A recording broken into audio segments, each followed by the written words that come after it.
আবারও হাজির হয়েছি শীতকালীন নতুন একটি রেসিপি নিয়ে, কড়াইশুঁটির কচুরি। চলুন তাহলে দেখে নেওয়া যাক কীভাবে বানাতে হয় কড়াইশুঁটির কচুরি। মটরশুঁটিটাকে আগে থেকে ছাড়িয়ে রাখা হয়েছিল, এবার মিক্সিতে দিয়ে দেওয়া হলো। এবার দেওয়া হলো একটি কাঁচা লঙ্কা ও 4 টুকরো আদা কুচি।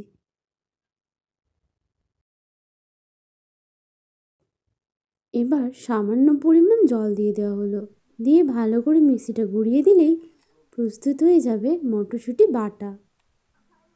দেখুন আমাদের মটরশুঁটি বাটাটি কত সুন্দর প্রস্তুত হয়েছে।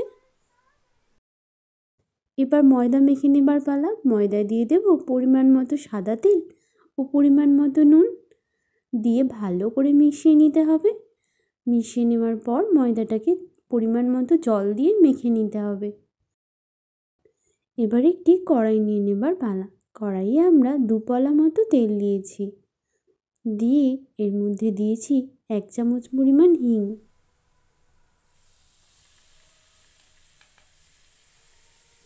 হিংটা দেওয়া হয়ে গেলে ভালো করে নেড়ে নিতে হবে। এই যে দেখুন আমাদের নাড়া পর্ব চলছে। নাড়া হয়ে গেলে তার মধ্যে আমরা আগে থেকে যে কড়াইশুঁটিটাকে বেটে রেখেছিলাম সেটা দিয়ে দেব। কড়াইশুঁটিটা দেওয়ার পরেও ভালো করে হিঙের সাথে মিশিয়ে নিতে হবে। দেখুন আমরা কিভাবে মিশিয়ে নিচ্ছি।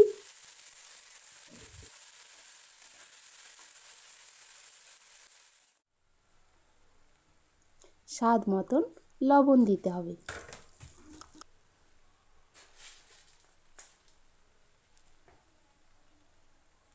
এবার আমরা দিয়ে দেব পরিমাণ মতো চিনি ও পরিমাণ মতো জিরে গুঁড়ো। দেওয়া হয়ে গেলে ভালো করে মিশিয়ে নিতে হবে। দেখুন আমাদের মেশানো পর্ব চলছে। আরও স্বাদ বাড়ানোর জন্য ও মশলাটি আঁট করার জন্য আমরা দিয়ে দেব 1 চামচ পরিমাণ ছাতু। ছাতুটা দেওয়ার পর ভালো করে আমরা মিশিয়ে নিচ্ছি। দেখুন কীরকম আঁট আঁট হয়ে এলো। আগে কিন্তু এতটা আঁট ছিল না। দেখুন কতটা আঁট হয়ে এসেছে। এবার কতগুলি কচুরি বানাবো তার জন্য আমরা আগে থেকে ময়দাটা মাখিয়ে কেটে রেখেছিলাম। এবার যতগুলো আমরা কচুরি বানাবো সেই মতো পুরো নিয়ে নেব। আমরা প্রায় 20টা মতো লেচি রেডি করেছিলাম, তার জন্য আমরা 20টা মতো পুরো রেডি করে নিলাম। দেখুন এবার পুরটা কিভাবে ভরতে হয়। দেখুন আমরা একটা পুর ঠিক প্রস্তুত করে নিয়েছি। এবার দ্বিতীয় পুরটাও ঠিক একই পদ্ধতিতে আমরা প্রস্তুত করে নেব। প্রথমে একটি খামি বানিয়ে নেব, তার মধ্যে দিয়ে দিতে হবে পুরটি। দেওয়ার পরে মুখটা বন্ধ করে দিতে হবে খুব ভালো করে, তাহলেই প্রস্তুত হয়ে যাবে। এবার বেলে নেবার পালা। দেখুন আমরা কিভাবে বেলে নিচ্ছি। খুব আস্তে আস্তে ওপর দিয়ে চাপ দিয়ে দিয়ে বেলন কাঠি দিয়ে বেলে নিতে হবে। এবার তেল নিয়ে নেওয়া হয়েছে। তেলটি একটু গরম হয়ে গেলেই তার মধ্যে আমরা একটি একটি করে কচুরিকে ছেড়ে দেব। দেখুন আমরা তাই করেছি। এবার ভালো করে ভেজে নেবার পালা। দেখুন আমরা খুব ভালো করে তেল ছিটিয়ে ছিটিয়ে ভেজে নিচ্ছি। একটি একটি করেই ভাজছি, 2টি করে দেওয়া হয়নি। একটি করে দিলে কি হয়, খুব ভালো করে ভাজা হয়। এই একই পদ্ধতিতে আমরা বেশ কয়েকটি ভেজে নেব।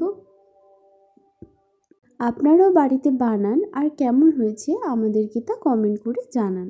ভালো লাগলো সেটিও আমাদেরকে কমেন্ট করে জানান। আর চ্যানেলে নতুন হয়ে থাকলে অবশ্যই চ্যানেলটি সাবস্ক্রাইব করে আমাদের পাশে থাকুন। এবার স্বাদ গ্রহণ করার পালা। আমরা ছোলার ডালের সাথে পরিবেশন করেছি। আপনারা চাইলে পনির বা ঘুগনি এইসবের সাথে পরিবেশন করতে পারেন। আলুর দম দিয়েও পরিবেশন করা যায়। তো চলুন পরে দেখা হবে আবার কোনো একটা নতুন রেসিপি নিয়ে।